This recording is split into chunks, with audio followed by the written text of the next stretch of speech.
Why interested men disappear and what to do about it. What's up, everyone? It's Sabrina Alexis from Numo.com. I am a dating coach and a best-selling author, and today I'm going to explain exactly why this guy disappeared after seeming to be super interested in you. Now, here's a scenario that might sound familiar to you. You meet a guy, sparks fly, and he seems super interested in you. And you're like, whoa, finally, a great, amazing guy who has everything that I'm looking for, and he's super interested in me, I'm super into him, and you can't help but start to really like him. And you're not crazy because he seems to really like you too. You start getting really excited about the possibilities, and just when things start to rise, it all comes crashing down. He starts pulling away, or maybe he just flat out ghosts you, and you're just left with so many questions. What did I do? What did I do wrong? What happened? Where did he go? You're angry, mostly at yourself. Why did I show so much interest in him? I should have played more hard to get. I should have followed the rules, or whatever goes on in your head. Don't worry, none of that would have helped you. I'm gonna explain exactly why this happened. So make sure you watch this video until the end.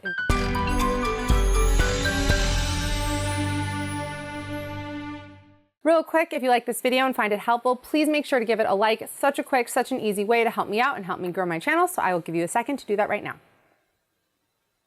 Okay, now that we've got that squared away, also make sure to subscribe and ring the bell to get notified whenever I post new videos. Don't just rely on the YouTube algorithm to send you back here. Also, if you have a dating or relationship question, you want to work with me one-on-one, then you can set something up at anumo.com/coaching, and also make sure to follow me on Instagram at anumode. In terms of just why guys disappear in general or ghost, I mean, the answer is simply that he just didn't want to tell you to your face that he no longer wants to see you. Now, I'm not saying it's the right thing to do, and we don't even need to talk about ghosting. This is not a ghosting video. We have plenty of ghosting videos. But some of the time, a guy will convince himself that you were on the same page too, that you also knew that it wasn't going to work out. This relationship wasn't meant to be, so there's no point in calling you and talking about it. Yeah, maybe he's completely off base, and maybe you're like, but he knew that I really had strong feelings for him. Yes, all that can be true, but it's very possible that he convinced himself that you also knew this relationship wasn't going to go anywhere and he didn't think there was a need to discuss it further. It's also possible that he just didn't want to be the guy to hurt you, so he just avoided it. Maybe he just kept pushing it off until he was like, you know, enough time's gone by, I don't really need to call her and break up with her, and that was it, and he's gone. He ghosted. But why did this happen in the first place? What caused this super interested guy to lose interest? Let's get into it. Number one, you were trying too hard to win him over. There is no greater turnoff than desperation, and everyone can pick up on it. Trying to win a guy over is never a good strategy, and it rarely works. This is why I'm sure you've noticed that the guys that you're lukewarm about, the guys that you're not super interested in, they're the ones that seem to be super into you. They're the ones that seem to really like you. It's because most likely you're not trying to impress them or to be any other way than who you are. You're just yourself, you're feeling it out, seeing if, you know, some sparks can ignite between the two of you. And so you could just be, and that's a very attractive energy to be around. And that's why these guys that you're kind of met about are super into you. This is explains the phenomenon of why do I only attract the guys I don't want and never the ones I do. It's very possible that with the ones that you do want, you're just trying a little too hard. When you see a guy as a prize that needs to be won, it just puts you in agenda mode, naturally. I mean, that's our response to a prize. We want to get the prize. Your agenda is to win him over, to get him to be your boyfriend, to commit to you in a significant way. And so you measure every interaction with him in terms of whether it's getting you closer to or further from that goal. And when you do this, you can't be present. You can't form a genuine connection because you're not there. You're interacting with the worried thoughts in your own mind, and you're not focusing on establishing a connection with the person in front of you. It's also important to note that guys aren't anti-relationships. I think it gets misconstrued that, you know, if you're trying too hard, showing too much interest, he's gonna get scared away because all guys are commitment phobes. That's not true. What guys get put off by is a woman who is relying on him too much for her feelings of self-worth. And if you're trying to win him over, and if you see him as a prize, then it's not so much about him. It's not so much about how great he is. It's more that he is a tool to feed your own feelings of self-worth. You basically have it in your mind that if you can get this guy to want you, then that means you're worthy. That means that you're someone, that you're lovable. So it's really the meanings that we attach onto a person that causes this energy shift and throws the dynamic off. and puts us in a situation where we feel like we're trying so hard to win this person over. Number 2, he was never that into you in the first place. Don't mistake a little bit of flirtation and attraction and some sparks for all out interest. Sometimes a situationship can just not go past that point. It could just be that. It could just be, okay, we're talking, we're flirting, and okay, we hang out sometimes, but there's no consistency. There's no, there's no deepening of the connection. You just have what you have, and that's it. And then normally when one person finds someone else or kind of gets bored of the situation, they leave. The problem occurs when you don't take things at face value. So you see, okay, this guy, we just text occasionally, sometimes we hang out, sometimes we hook up. I really, really like him, so I'm gonna believe that he really, really likes me, even though, is he showing you that he really likes you? What is he doing that indicates to you that he really likes you, that he's on the same page as you? So there is that aspect of it, that there's a little bit of delusion, of self-delusion there, that you're like, oh, I'm sure he does really like me. He's just busy with other things. That's why he disappears for days at a time. I mean, we can rationalize ourselves into so many different directions to, make reality bend to what we want it to be. Another possibility is that in the beginning, a guy's going full force. He's bringing his A game, because he wants to win you over. Men are goal-oriented. In the beginning, yeah, there is that thrill of the chase, if you will. And don't complain about it, oh, why do we have to play games? It's not games, it's hard wiring. Even animals who are just operating from a place of basic biology, they also work to win over mates, They also are peacocking and showing their feathers and building their little houses to attract mates. And honestly, spend some time watching Animal Planet and you will see it's just wild, the things that animals do to court each other. Okay, so we're animals. We're animals too. We're a little bit more evolved, but we also have our ways of peacocking and finding an ideal mate. And in the beginning, he is just trying to win you over. It's not his behavior isn't so much about the fact that he likes you so much. It's that he's trying to get you to like him. He is interested in you. He wouldn't bother if he didn't see the potential, but it's very possible that, okay, he's going full force. He's winning you over. Once he's got you, he realizes maybe, we're not that compatible. I don't think this would work out. And then all of a sudden he kind of backs down and then you're not hearing from him so much and maybe he disappears or whatever happens. And you're confused because you're like, he liked me so much. But how could he have liked you so much when he didn't even really know you yet? In the beginning, if he's pursuing you, yeah, okay, maybe he finds you attractive. So that's what he knows about you. He knows some basic facts about you that anybody else could know. But he doesn't know you yet. It's funny, I posted something on TikTok and someone was like, oh, so he got to know my personality and then he decided he didn't like me? No, it's just that he got to know you. And sometimes two people aren't a match and that's okay, that's fine. It's also possible that a guy likes you, he likes you, great. He just doesn't like you enough. He just doesn't like you enough to want to be in a relationship with you. Now, this is where it's confusing because you felt like, okay, but I liked him enough to be in a relationship and it seemed like he liked me too. And again, you're not delusional here. He did like you too. He just didn't like you enough to want to take it to the next level. The fact is, the right guy for you is a guy who wants to be with you. If this guy doesn't want to be with you, it just means he's not the right guy for you. Number 3, you're choosing the wrong men. If you notice a pattern in your life where every guy you date ends up disappearing on you, or he ends up being too afraid of commitment, or ends up saying he doesn't want to be in a relationship, then it's time to start looking at who you are choosing to date and why. If you keep choosing guys who can't or won't give you what you want, then you're never gonna get what you want. And it's easy to put the blame on the guys. All guys are commitment phobes. All guys just, they're gonna lead you on and break your heart. They're just going after you for ego fuel or whatever you wanna tell yourself.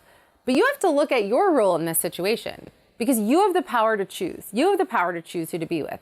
And if you're consistently going for guys who are clearly emotionally unavailable, if you choose to stay after he says to you, look, I don't wanna commit, I just want something casual right now, that's your responsibility. That was your choice. Your time is your responsibility. If he doesn't want to be in a relationship right now, or he's ambivalent about his feelings, or he's just a selfish, immature guy, I don't want to box him in by that. We all go through selfish, immature phases in life. So maybe he's in the selfish, immature phase in his life where he can't be in a relationship, he doesn't have anything to give, then move along. Because if you choose to stay and keep trying to make it work, it's on you. Don't swoop in and try and save him because that never ends well. It ends with you getting your heart broken. How do I know? Because I was that girl. I was Mrs. Fix-It. I was the girl who would look for guys that were projects that needed saving and I would try to save them. And on occasion, I succeeded. I saved him. I got him out of his depression. I got him in a good place where he was strong and he felt good about himself. And then what happened?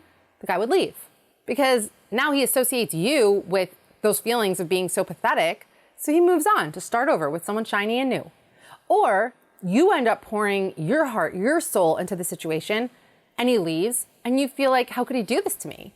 Like he owes it to me. I fixed him. I healed him. He owes me love. He owes me loyalty. He doesn't owe you anything. Gosh, I hope I'm not being too harsh in this video, but honestly, I really feel like the truth shall set you free. Yeah, sometimes the truth hurts, but it also shall set you free. It's time for all of us to be honest with ourselves. For me personally, it was only when I was honest with myself that I was able to make the changes I needed to make to live the life I wanted to live and get the relationship that I wanted to have. So if you're Mrs. Fix-It, takes one to know one, I get it, no judgment. Recognize that. Recognize where it's coming from.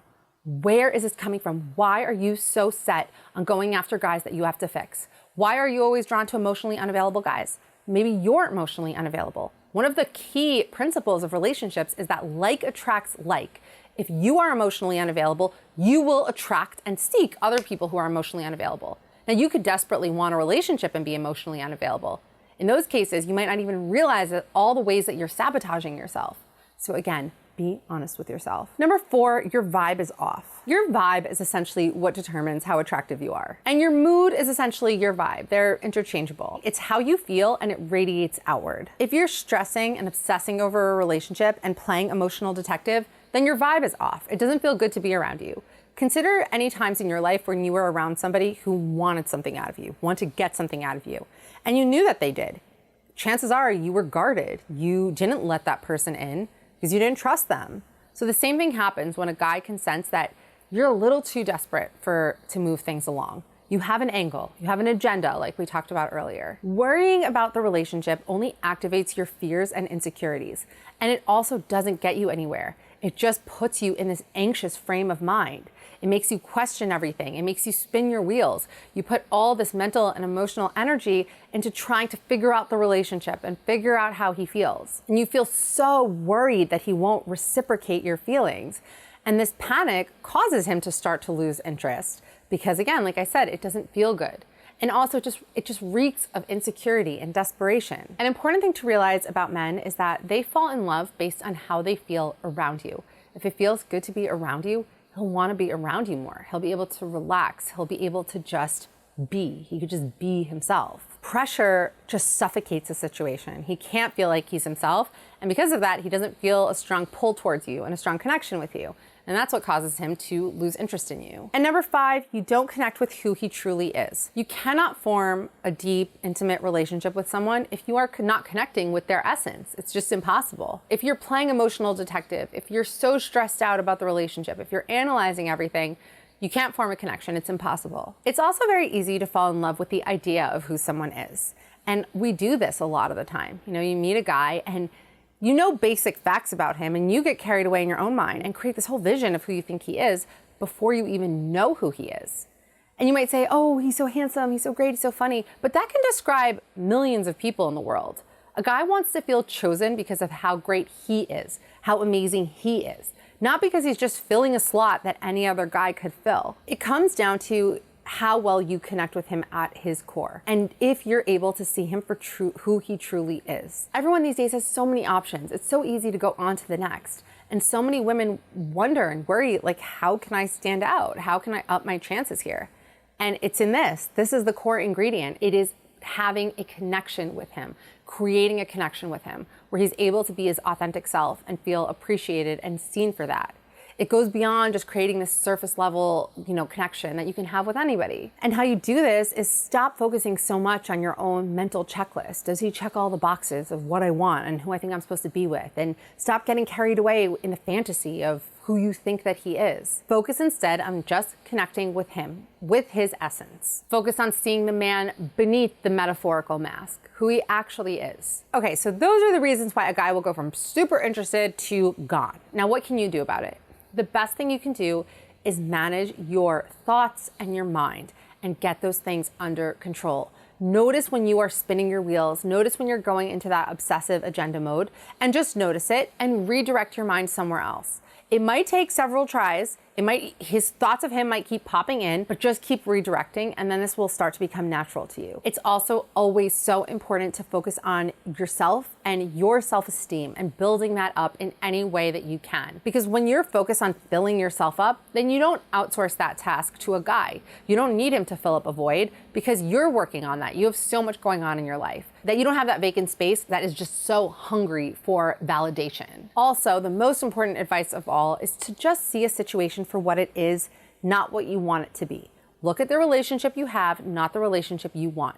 Take it at face value. If you do, then love and relationships and dating won't feel so confusing anymore. You'll be able to just see it for what it is. And from there, you have the power to choose if you want to stay in this situation or if you need to move on. I hope this was helpful. Make sure to tap that like button, subscribe, and if you want amazing relationship advice delivered straight into your inbox every day, then definitely subscribe to the A New Mode mailing list, anewmode.com/subscribe, and I will see you in the next video.